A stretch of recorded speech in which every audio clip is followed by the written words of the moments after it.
The Isabella Stewart Gardner Museum Heist. A museum filled with the most expensive paintings in the world. Security cameras, motion sensors, train guards. And yet, in just 81 minutes, 13 priceless artworks disappear. Worth today, more than $500 million. No alarm, no broken glass, no witnesses.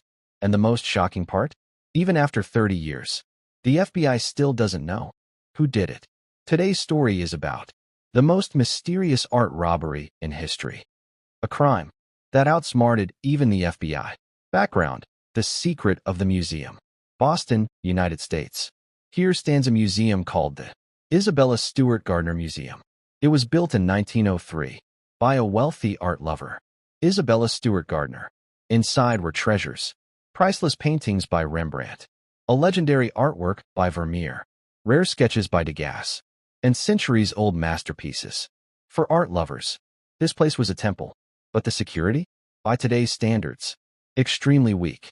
Only 2 guards, old motion sensors, no modern cameras, no armed security. Still, people believed. Who would ever rob such a famous museum? They had no idea that the largest museum robbery in history was about to happen. The night of the heist. Date: March 18, 1990. Time: 1:24 a.m. Boston was celebrating St. Patrick's Day. The streets were crowded. Bars were full. Police were busy everywhere. And someone took advantage of the chaos. Inside the museum, only 2 guards were on duty. Rick Abath, 23 years old, and Randy Heston, 25. Both were bored, watching TV, killing time. Then suddenly, ding, dong, the front entrance bell rang. Rick checked the monitor. 2 men were standing outside, wearing police uniforms. Rick picked up the intercom. "Yeah, who is it?" A voice replied. "Boston Police. We're responding to a disturbance call inside the museum." Rick hesitated. Museum rules were clear. Never let anyone in at night, not even the police. Rick said, "Can you show your badge?" The badge was shown. Uniform looked real. Confidence was real. Every T made the biggest mistake in museum history. As soon as the 2 officers stepped inside, their tone changed. One said, "Sir, step away from the desk. You look familiar. I think there's a warrant out for your arrest." Rick froze. What? The next second, he was slammed against the wall, handcuffed, and a calm voice said, "This is a robbery." The second thief grabbed Randy. Both guards were taken to the basement, hands tied, mouths taped shut, chained to pipes. Before leaving, one thief said, "Gentlemen, you'll be hearing from us in about a year." And then, they disappeared into the darkness. 81 minutes of silence. For the next 81 minutes, the museum became a ghost building. No alarms, no police alert, no disturbance. The thieves walked calmly through the galleries. They knew which painting was where, which ones were valuable, which ones could be sold.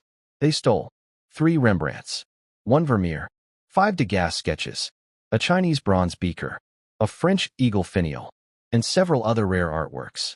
Total, 13 pieces. Value today, between $500 and $700 million. The most shocking part? They left behind the most expensive painting. They ignored motion sensors. They cut paintings out of their frames. Like professionals. Like it was an inside job. At 2:45 a.m., they vanished. No footprints. No fingerprints. No clues.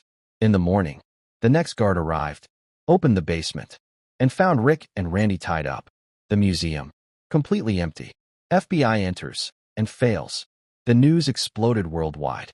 Headlines screamed, "The biggest art heist in history." The FBI arrived. Interpol got involved. Experts were called. A $5 million reward was announced. But the problem? No CCTV. No witnesses. No DNA. The guard's statements were unclear. Rick Abath became suspicious. He had broken rules before. Opened doors late at night. Even made sketches inside the museum. But there was no proof. The FBI suspected the ITAL, the Italian mafia, the Irish mob, art dealers, criminal gangs. One suspect, Bobby Donati, died.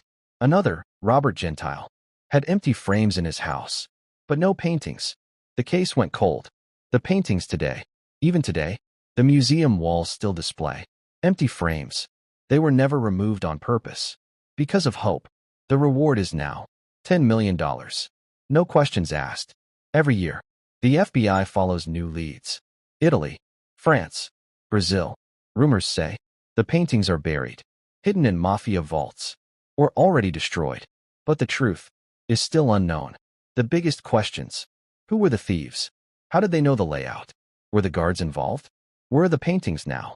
Is the FBI hiding something? 30 years, and still no answers. Ending. Imagine this. Somewhere today, in a dark basement, a Rembrandt painting is lying forgotten. In a billionaire's secret room, a Vermeer masterpiece hangs silently, and the world has no idea that it is stolen. And the scariest part? The thieves may already be dead, and the truth may never come out.